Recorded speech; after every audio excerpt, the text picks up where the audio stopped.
Bonjour à tous, bienvenue sur ce nouvel épisode du quart d'heure. Donc je suis Anne-Géraldine Lavielle, je suis coach holistique et hypnothérapeute. Je suis aussi coach professionnel en entreprise et j'interviens pour aider les personnes, les équipes et les organisations à se réinventer. J'ai un cabinet à Strasbourg, mais aussi à Wilvisheim près de Saverne. Et là, j'accompagne des personnes pour vous permettre d'aller vers un mieux-être, de vous sentir libre d'être qui vous êtes dans votre vie, de créer la vie qui vous convient et de développer votre potentiel. Alors, en ce début d'année 2022, bien, je voudrais déjà vous souhaiter une très belle année, avec tous mes voeux les plus sincères de bonheur, de joie, de sérénité, de douceur. Alors, apparemment, c'est une année un peu particulière qui s'annonce. On nous annonce une renaissance dans le chaos. Alors, je vous laisse libre d'interpréter cela comme bon vous semble. En tout cas, ce qui me vient, moi, pour cette année, c'est vraiment comme si on n'avait plus le choix d'être dans son axe, d'être dans la vie qui nous correspond, comme si maintenant, il fallait vraiment y aller. Alors, c'est pour ça qu'en ce début d'année, je vous propose un thème autour de mission de vie, mission d'âme. Alors, peut-être déjà, qu'est-ce que ça veut dire? Bien souvent, les personnes qui viennent me voir sont dans des moments de transition dans leur vie. Ça peut être une transition professionnelle, ça peut être une transition liée à leur vie privée, ça peut être même quelquefois les deux en même temps. Un des outils que j'utilise pour la partie professionnelle, c'est le bilan de compétences. Et donc, le bilan de compétences vous permet d'aller vers un nouvel éventail en fait de métiers. Alors, cela peut être soit une évolution professionnelle, par exemple, vous êtes chef de projet et vous allez manager maintenant des équipes en hiérarchique. Ça peut être aussi une reconversion professionnelle. Je pense à une personne qui était employée à la sécurité sociale et qui a décidé de faire de la cuisine sa passion. Donc, elle est devenue formatrice en fait dans le domaine de la gastronomie et elle a vraiment transmis à toutes les personnes qu'elle côtoyait sa passion pour la cuisine biologique et naturelle. Donc, dans ce cadre-là, ce qu'on va chercher, c'est plutôt à définir un nouveau métier qui est plutôt un projet lié au faire, c'est-à-dire quelque chose que l'on va réaliser dans sa vie. Faire de la cuisine, manager une équipe, organiser une entreprise, peut-être revoir des jardins, être créateur de jardins, voilà, des choses comme ça. Mais le métier n'est certainement pas toujours suffisant pour se réaliser. Il y a des personnes d'ailleurs qui choisissent de garder un métier, on va dire, purement alimentaire et qui vont faire d'une de leurs passions plutôt une activité dans les loisirs. Je pense à une personne que je connais qui travaille en entreprise, mais qui est passionnée par la menuiserie et qui s'est donc lancé dans une formation de menuisier pour créer ses propres meubles, mais il a choisi de le faire vraiment dans le domaine des loisirs. Alors la mission de vie, c'est quelque chose qui est un petit peu plus large que juste l'activité professionnelle. Pour moi, la mission de vie, c'est ce que je veux être et en quoi je veux contribuer à la société. Donc ce que je veux être, ça va aller toucher qui on est profondément. C'est-à-dire c'est le rôle social qu'on va avoir vis-à-vis des autres. Quand vous faites un métier, si je reviens par exemple à mon rôle de manager, on peut être manager de plein de façons différentes.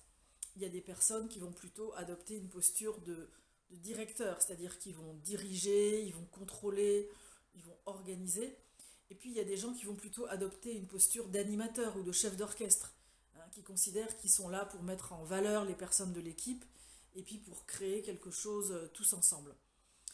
Comme par exemple si vous êtes professeur des écoles, vous pouvez très bien être un professeur des écoles qui a comme idée de transmettre votre passion pour, je sais pas, la grammaire, les mathématiques, la biologie, mais vous pouvez aussi très bien être un professeur qui va chercher à faire en sorte que le potentiel des élèves se réalise.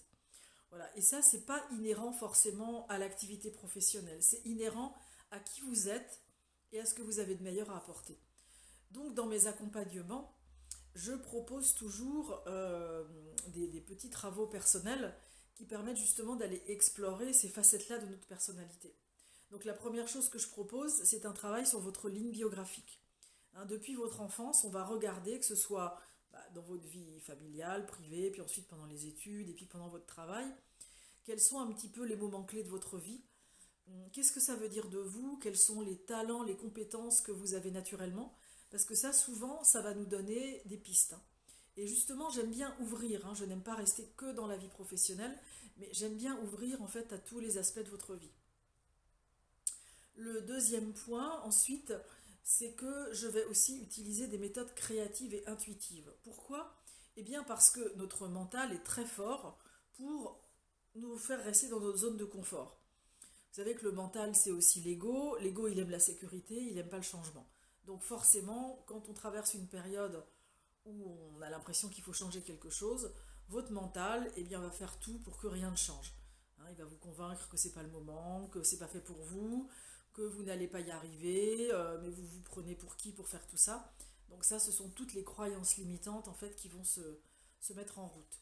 Et c'est pour ça que j'aime bien utiliser des méthodes plus intuitives et plus créatives, en passant notamment par des images, hein, parce que là, c'est votre cerveau créatif qui va flasher sur une image. Quelquefois, vous n'allez pas trop comprendre pourquoi, et puis vous en prenez une, deux, trois, et au bout d'un moment, il y a comme quelque chose qui va se révéler en fait au travers de ce choix d'image. Voilà, donc ça j'utilise beaucoup, beaucoup les images, mais ça peut être aussi un processus créatif, hein, par exemple par le dessin, par la poterie, mais aussi je travaille avec j'ai créé des boîtes avec des petits personnages, des petits objets, voilà, pour pouvoir symboliser, représenter ce qui se passe à l'intérieur de vous. Et quelquefois c'est vraiment très puissant, c'est-à-dire que ça va vraiment chanter en fait votre mental. Donc encore une fois, la mission de vie, c'est ce que je veux être, en quoi je veux contribuer dans un rôle social, par exemple. Je veux être chef d'orchestre de mon équipe et je veux contribuer au bien-être et à la performance de l'organisation pour laquelle je travaille.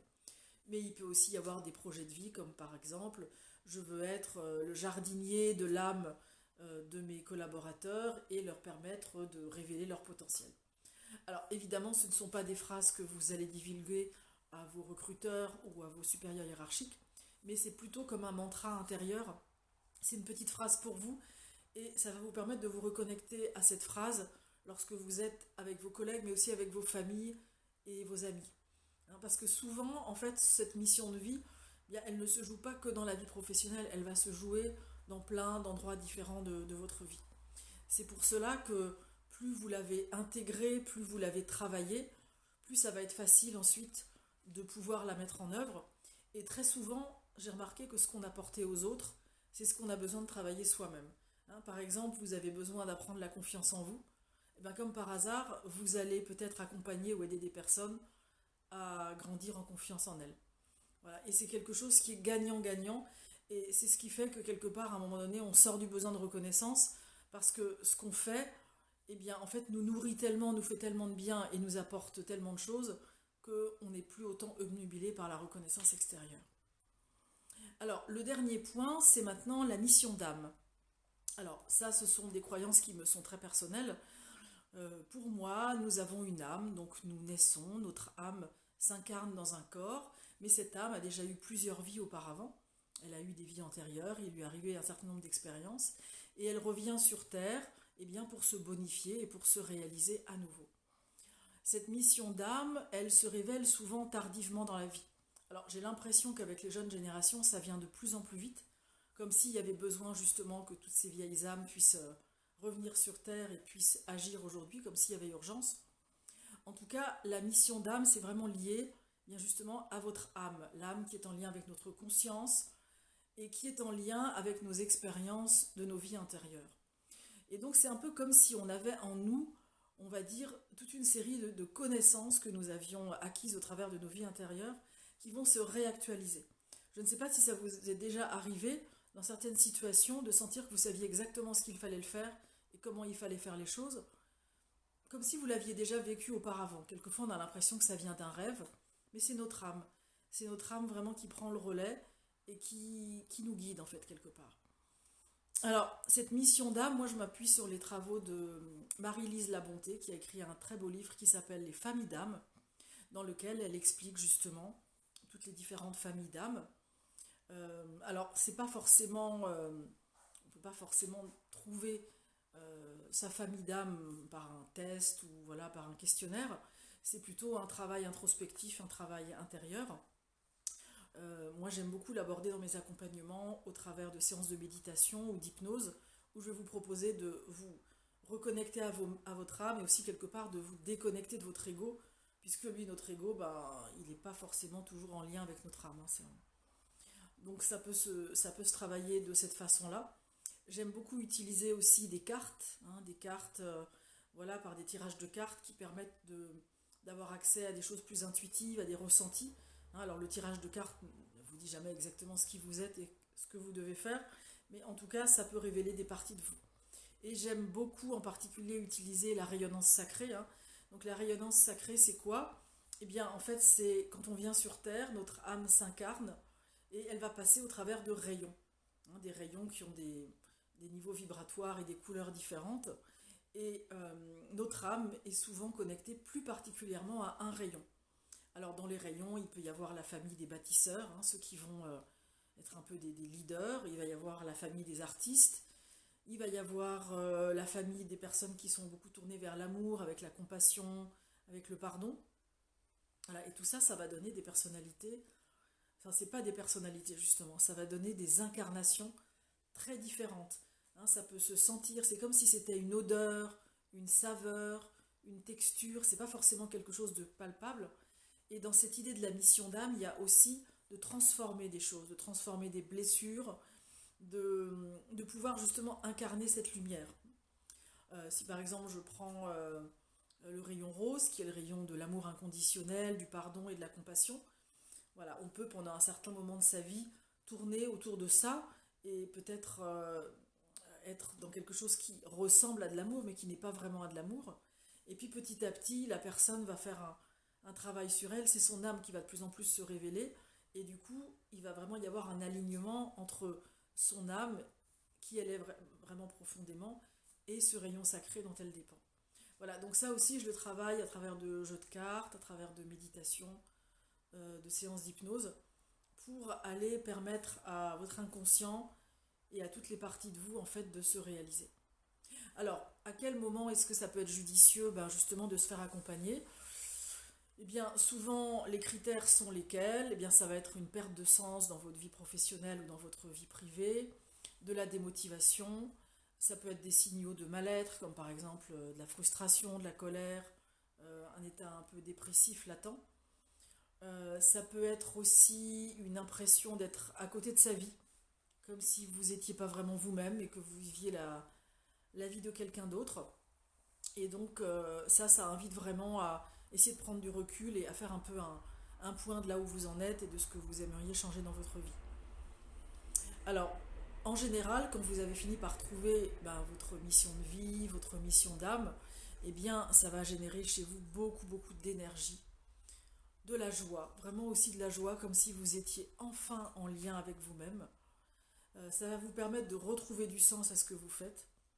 Et puis, ça va vous permettre d'être super créatif dans votre vie, voilà, d'avoir de nouveau des projets, de l'énergie, quelquefois même de rencontrer des nouvelles personnes. Hein, ça peut arriver de changer d'univers professionnel, de changer de cercle d'amis. Mais pas forcément. Il y a aussi des gens pour qui la vie va être très linéaire et ça va peut-être être simplement un réajustement intérieur, une nouvelle façon de voir sa vie. Voilà, c'est pas forcément hein, des gros chamboulements. En tout cas, moi je suis très vigilante dans mes accompagnements à faire en sorte que, quels que soient les changements que vous mettiez en place dans votre vie, ils soient écologiques pour vous-même et pour votre environnement, hein, parce qu'il ne s'agit pas évidemment de vous mettre en danger. Voilà, alors, bah, écoutez, si vous êtes intéressé par ce genre de sujet, surtout n'hésitez pas à prendre contact avec moi. Vous trouverez aussi sur ma page Facebook et sur mon site internet, donc www.entrecieletterre.fr, vous trouverez des informations à la fois sur les ateliers que je propose. Donc au mois de février, il y aura un atelier de l'ego à l'âme, où je vous proposerai un après-midi de méditation et hypnose pour vous reconnecter à votre âme. Au mois de mars-avril, je propose une formation sous forme de 3 journées à l'auto-hypnose. Donc là aussi, une super approche pour vous permettre d'être beaucoup plus en lien avec vous-même, de dépasser vos peurs et vos croyances limitantes. Et puis, je propose aussi des accompagnements individuels pour vous permettre de trouver votre mission de vie et votre mission d'âme. Voilà, ben je vous remercie beaucoup pour votre attention. J'espère que tous ces épisodes, vous quart d'heure, continuent à vous intéresser, à vous ouvrir de nouvelles portes. Et puis je me fais une joie de vous retrouver très prochainement. Et encore une fois, n'hésitez pas à me recontacter si vous souhaitez eh bien, creuser tout cela et faire un travail avec moi. Ce sera avec grand, grand plaisir. Au revoir.